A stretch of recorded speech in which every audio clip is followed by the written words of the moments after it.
আজানে আশহাদু আল্লা ইলাহা ইল্লাল্লাহ হবে নাকি আশহাদু আল্লা ইলাহা ইল্লাল্লাহ হবে? কি বলবেন আপনি? সমাজে দেদারসে চলছে, সমাজে পরিবর্তন হয়নি। লক্ষ লক্ষ মানুষ, হাজারো হাজারো আলেম শিকার সময় বলে আল্লাহু আকবার, বলার সময় বলে আল্লাহু আকবার, বলার সময় বলে আল্লাহ আল্লাহ তাআলা আল্লাহ তাআলা আল্লাহ। কি বলবেন আপনি? বলছেন আল্লাহ, আল্লাহ সুবহানাহু ওয়া তাআলাকে আল্লাহ বলতে হবে, কিন্তু শিখছেন বলছেন আল্লাহ। আল্লাহ তাআলা বলেছেন সালাতের পর আল্লাহু আকবার বলবেন নাকি আস্তাগফিরুল্লাহ বলবেন? মতনক্কই থেকে গেল, মতনক্কই রয়ে গেল। কিন্তু 20 বছর পূর্বে যারা সহি আকীদায় রয়েছে, যারা মারা গেছে, তাদের কি হবে? ইমামের নজর উপরের দিকে, ডাইনে, এমনকি মসজিদের কাবার দিকে তাকালে সমস্যা নেই, মুসাল্লির যেন না হয়। লোক দেখানোর জন্য নামাজ জায়েজ, লোক দেখানোর জন্য, মানুষের সন্তুষ্টির জন্য সালাত জায়েজ, কিন্তু নিজের জন্য আল্লাহ সুবহানাহু ওয়া তাআলার পক্ষ থেকে প্রদত্ত ফরজ সেটা জায়েজ নয়। এক মুসলিম আর এক মুসলিমের গালি দেয়, এতে সমস্যা নেই। একজন আলেম আরেকজনকে গালি দেয়, এটা সমস্যা নেই। সাধারণ লোক যেন না দেয়। মানে যায় এক তরিকার, এক আকীদার, এক মানহাজের লোক দলে দলে বিভক্ত হওয়া যায়, দল সংগঠন করা যায়, কিন্তু কোনো মাযহাবের নয়। কোরআন তেলাওয়াত জোরে মাইকে বলা যায়, বললে সমস্যা নেই, কিন্তু সালাতের মাধ্যমে ওয়াজের সময় একটা বৈঠকে শুরুতেই সব চুপ থাকতে, অন্য সময় চুপ করা যাবে না, এই সময় চুপ থাকতে। জোরে জোরে মাইকে বললে সমস্যা নেই, কেউ না শুনলেও সমস্যা নেই, কিন্তু যখন সালাতে ঘরোয়া বৈঠকে তখন চুপ থাকতে হয়। আশ্চর্য বিষয়, নীরবতা। অন্য ধর্মের লোক মানুষ মারা গেলে 1 মিনিট নীরবতা থাকে, চুপচাপ থাকে, কিন্তু কোরআন তেলাওয়াত যখন শুরু হয় কোথাও চুপ থাকে না। একটু অভ্যাসে ফেলে হোক, কোরআন তেলাওয়াত মাহফিলে হোক, স্টেজে হোক, ঘরোয়া বৈঠকে হোক, মসজিদে হোক, যখন কোরআন কারীম তেলাওয়াত হবে চুপ থেকে শুনতে হয়।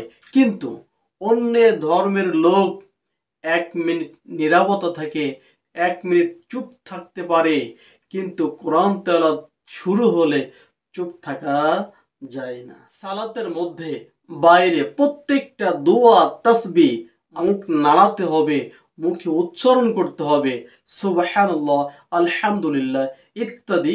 এভাবে রুকুতে গেলে অবশ্যই বলতে হবে, মুখ নাড়াতে হবে, কিন্তু সব জায়গায় মুখ নড়ে না, চুপ থাকে। রুকুতে যায় চুপ থাকে, সেজদায় যায় চুপ থাকে, তাসবিহ গণনা করে তাসবিহ গণনাতেও চুপ থাকে। যেখানে বলা হয়েছে অন্তরে বিশ্বাস, মুখে স্বীকৃতি, কাজে বাস্তবায়ন, আমি রুকুতে গেলাম, অবশ্যই রুকুতে যে আমি বিশ্বাস করছি, রবের সামনে মাথা নত করলাম, এবার অন্তরে বিশ্বাস করছি, কাজে বাস্তবায়ন করলাম, মুখে স্বীকৃতি দিলাম, সুবহান রাব্বিয়াল আযীম, সুবহান রাব্বিয়াল আযীম বললাম, স্বীকৃতি দিলাম, কাজে বাস্তবায়ন করলাম, কিন্তু চুপ থাকলাম কেন?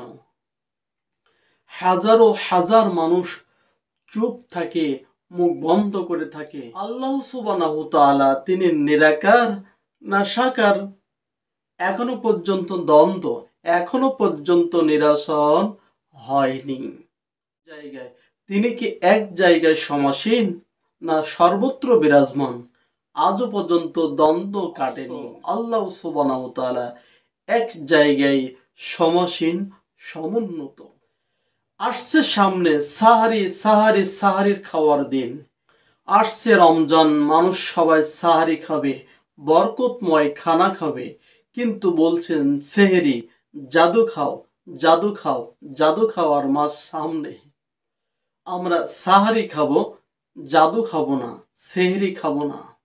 কালেমা, সালাত, সিয়াম, জাকাত, হজ, পাঁচটা হলো দ্বীনের স্তম্ভ, ইসলামের খুঁটি। কালিমা, সালাত, সিয়াম, জাকাত, হজ। সেটার ভিতরে দুইটা নামাজ রোজা কিভাবে আসলো? বেদাত, যা নিয়মিত করা হয়, নির্দিষ্ট সময় করা হয়, প্রতিনিয়ত করা হয়, সেটাই তো ফরজ অথবা ওয়াজিব। এবার আপনাকে দেখতে হবে অবশ্যই সেই পদ্ধতি মুহাম্মদ সাল্লাল্লাহু আলাইহি সাল্লাম করেছেন কিনা, বলেছেন কিনা, অনুমতি আছে কিনা। কবর জিয়ারত করা, কবর পরিদর্শন করা জায়েজ, কিন্তু প্রচলিত অর্থে কবরকে সামনে রেখে এরপরে পদ্ধতি হাত উত্তোলন করে, সামনে উত্তোলন করে আল্লাহ সুবহানাহু ওয়া তাআলার কাছে চাওয়া, এর অনুমতি মুহাম্মদ সাল্লাল্লাহু আলাইহি ওয়াসাল্লাম দিয়েছেন কিনা, করেছেন কিনা। কবরকে সামনে রেখে বলতে হবে না কেবলাকে সামনে রেখে বলতে হবে? কবরকে সামনে রেখে বলতে হবে না কেবলার দিকে বলতে হবে? সমাধান আজও হয়নি। কবর জিয়ারত, কবরের দিকে তাকিয়ে কবরের দিকে ফিরে দোয়া করতে হবে নাকি কেবলার দিকে? শাহাদা, আশহাদু আল্লা ইলাহা ইল্লাল্লাহ ওয়া আশহাদু আন্না মুহাম্মাদান আবদুহু ওয়া রাসূলুহু। কালিমাতু শাহাদা, আশহাদু আল্লা ইলাহা ইল্লাল্লাহ ওয়াহদাহু লা শারীকা লাহু ওয়া আশহাদু আন্না মুহাম্মাদান আবদুহু ওয়া রাসূলুহু।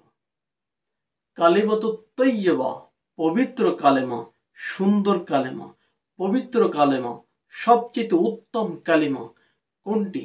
লা ইলাহা ইল্লাল্লাহ না লা ইলাহা ইল্লাল্লাহু মুহাম্মাদুর রাসূলুল্লাহ?